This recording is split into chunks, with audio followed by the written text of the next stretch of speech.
안녕하세요. 오늘 여러분이 보내주신 자료들 속으로 한번 깊이 들어가 볼까 합니다. 자료들을 쭉 보니까요. 겉모습이나 조건, 이런 것보다 관계의 질, 특히 어떻게 말하는가, 이게 행복에 훨씬 더 중요하더라. 이런 흥미로운 이야기들이 참 많더라고요. 왜 외모가 뛰어나다고 해서 꼭 행복한 것만은 아닐까? 관계에서 진짜 중요한 건 뭘까? 한번 파헤쳐 보죠. 네, 정말 공감 가는 주제입니다. 이게 다른 사람과의 소통 방식뿐만 아니라 자기 자신에게 어떻게 말하는지, 그러니까 그 내면의 대화 있잖아요. 그게 우리 삶 전체에 어떤 영향을 미치는지 좀 들여다볼 좋은 기회인 것 같습니다.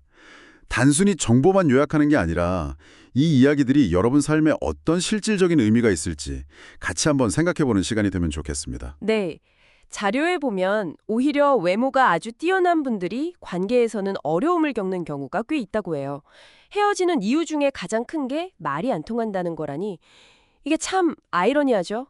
가수 이효리 씨가 예전에 이상순 씨랑 결혼한 이유가 말하는 게 너무 재밌어서 였다는 얘기가 딱 떠오르네요. 뭐랄까, 오빠랑 말하려고 결혼한 것 같다. 이 말이 관계의 본질을 딱 보여주는 것 같아요. 아, 정말 핵심적인 부분이에요. 여기서 말이 통한다는 건 그냥 취미가 같다, 관심사가 비슷하다, 이런 차원을 넘어서는 거죠. 감정을 이렇게 나누고 서로를 깊이 이해할 수 있다. 바로 이런 뜻이거든요. 긴 관계에서는요, 이런 소통의 질이 사실 겉으로 보이는 매력보다 훨씬 중요하게 작용합니다.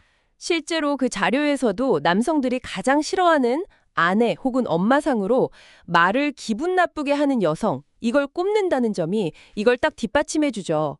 그 말이 틀린 말이 아니더라도 표현하는 방식 자체가 관계의 온도를 확 바꿔버린다는 거예요. 아, 그럼 그 자료에서는 구체적으로 어떤 대화 방식이 그렇게 감정적인 교감을 좀 방해한다고 지적하던가요? 직접적으로 딱 이런 말은 안 좋다, 이렇게 지적하기보다는요, 그 말을 기분 나쁘게 한다는 표현 자체가 이미 좀 관계를 해치는 소통 방식을 다 담고 있는 거죠.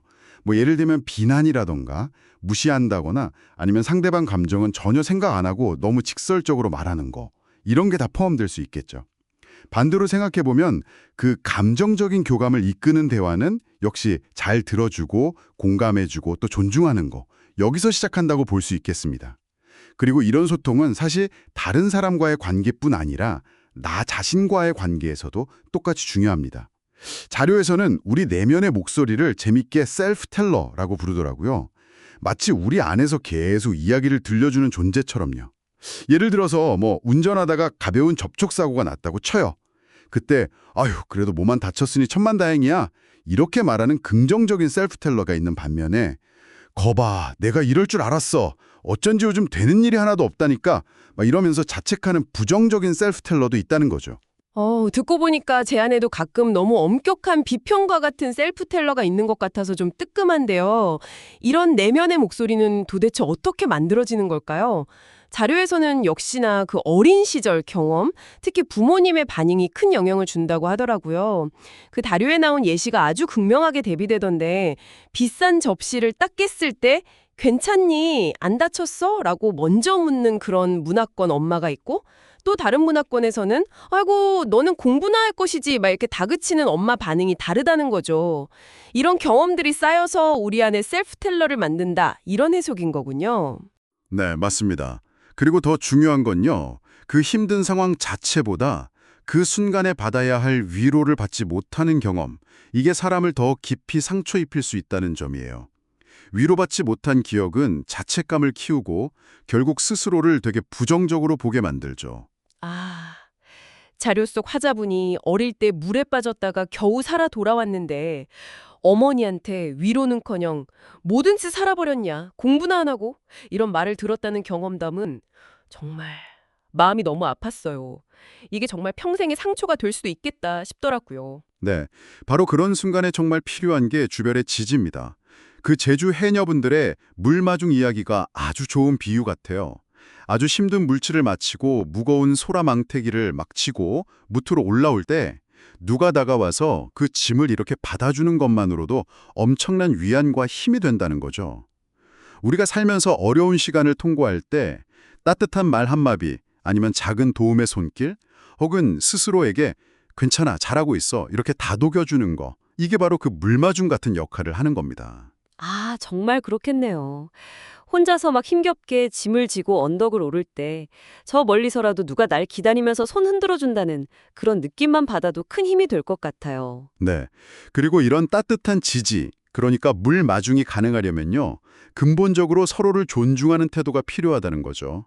이게 바로 자료에서 강조하는 사랑 이전에 예의가 필요하다는 문제로 자연스럽게 이어집니다.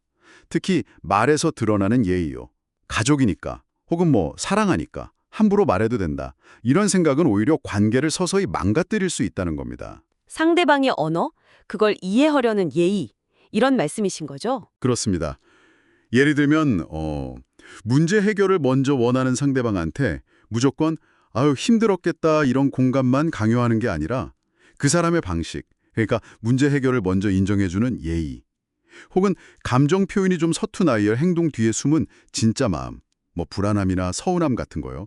그런 걸 읽어주려는 부모의 예의, 이런 것들이죠.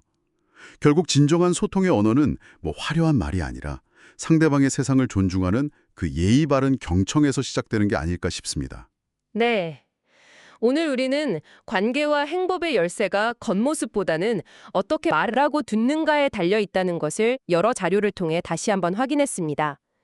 다른 사람과의 소통뿐만 아니라 정말 나 자신과 나누는 대화가 우리 삶에 얼마나 큰 영향을 미치는지도요. 어쩌면요, 나와 나 사이의 관계를 먼저 이렇게 돌아보는 것이 모든 관계 개선의 진짜 출발점일 수 있습니다. 여러분 안에 셀프텔러는 주로 어떤 이야기를 들려주고 있나요? 혹시 너무 혹독한 비평가는 아니었는지, 아니면 든든한 지지자였는지 한번 성찰해 보시는 건 어떨까요? 이 내면의 목소리가 조금 더 따뜻해지기만 해도 세상을 보고 반응하는 방식 자체가 달라질 수 있거든요. 오늘 나눈 이야기들을 한번 떠올려 보시면서 여러분 자신에게 그리고 또 소중한 사람에게 건네는 말 한마디를 조금 더 다정하게 바꿔보는 건 어떨까요? 딱 좋아, 괜찮아, 잘해왔어 같은 따뜻한 격려가 생각보다 훨씬 큰 힘을 줄지도 모릅니다.